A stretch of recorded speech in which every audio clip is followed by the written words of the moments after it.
So Little Witch Academia this week go on a little bit of a fairy tale adventure, as this was very similar to Jack and the Beanstalk. Now, it has been a while since I heard that fairy tale, but still, when I saw the dragon and how he was more big and he was pretty much a giant in comparison to these witches who are humans, and he stole this object away, kind of similar to Jack and the Beanstalk, and just how they were walking around his home and everything was larger than the witches were, it really gave me some Jack and the Beanstalk feelings there, and I'm actually really, not even really surprised, but I'm glad this happened, as it does have elements from that fairy tale, and I'm really hoping that throughout these episodes, they don't have to do it all the time, they can stick to their original ideas, and then kind of twisting things we know, but I'd really like to see them take on different sort of fairy tale level styles, and implement it to this witch world, because seeing something like this, incorporating instead of just being a human giant, being a giant dragon, who is just trying to collect on his income that he loaned to him, kind of a thing, I'd really like to see more of that, because this was a really cool episode. I mean, it was nothing,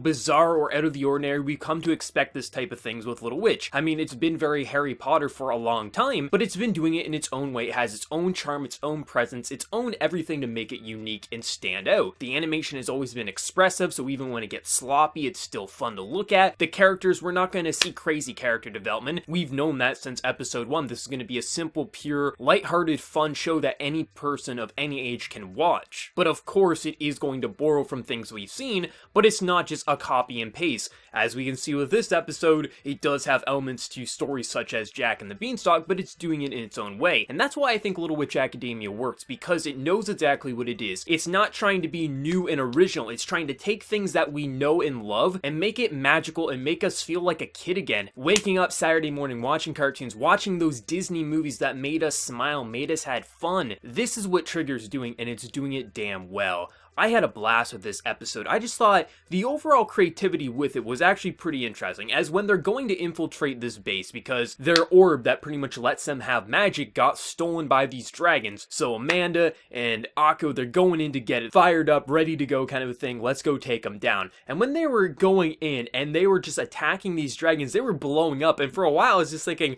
how the hell do dragons blow up? And why the hell does this girl have a rocket launcher? That was just cracking me up. It was so absurd. But then we learned that they're not normal dragons. They're sort of like these robots, it seems like this main dragon built. I think his name is Fafnir, which is funny because, in Miss Kobayashi's Maid Dragon, there's Fafnir in that series as well. But this dragon, he's a smug prick. I mean, his entire thing was he wrote this contract in dragon language who no one can read except one. Diana has the ability to read this dragon language, which says they don't have to pay interest. So all these years where he was busting their ass down to pay up, or I'm just going to take your school away, they actually paid more than they owed, so now he has to pay them back. And the magic that he sees in Akko's eyes, that, it's the exact same thing that Shining Chariot had. He sees that, and it's a type of thing that, he hasn't seen, and he thought, no one really wanted magic anymore. But I think that's going to make him accept, maybe not try to troll so much, be such a con artist to the school, because he sees someone who resembles Shining Chariot, and I assume that he has fond memories of her when she was around, because,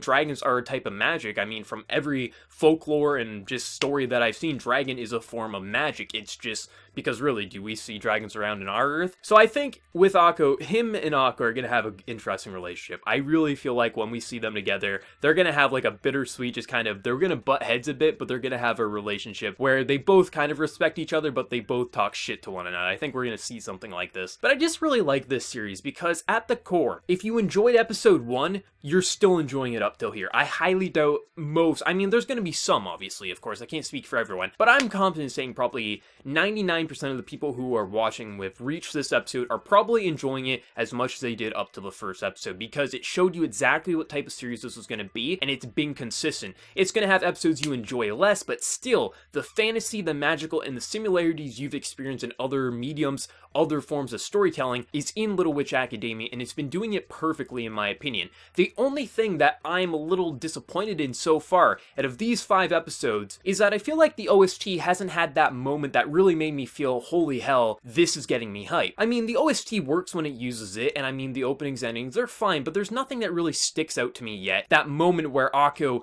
goes in for an amazing scene, or, she's getting an item or something. I haven't heard that one track that made me feel like this was a Disney movie or something that really just amplified the scene. It's not a huge issue, it's just the minor thing I have with it, but I'm really hoping, because this is going to be 25 episodes, if they do a split core at some point, who knows, but this has been confirmed for 25. I do hope we get to see a couple of scenes where really the OST amplifies and gets you fired up, because generally with Trigger shows, they have pretty good soundtracks for the most part. I mean, look at things like Kill la Kill, you know, and Kiss Naiver. So I'm really hoping they do amplify the soundtrack in some ways, but I mean, even if we reach episode 25 and the soundtrack's not there, this is still going to be a 9 out of 10 show. But I had a lot of fun with this. It was an interesting episode. I'm glad we got something like Jack and the Beanstalk. I'm just hoping they do more with sort of fairy tales, because after seeing what they did with the Jack and the Beanstalk level fairy tale, I'm really interested to see what they could do with other ones like Little Red Riding Hood or things like that.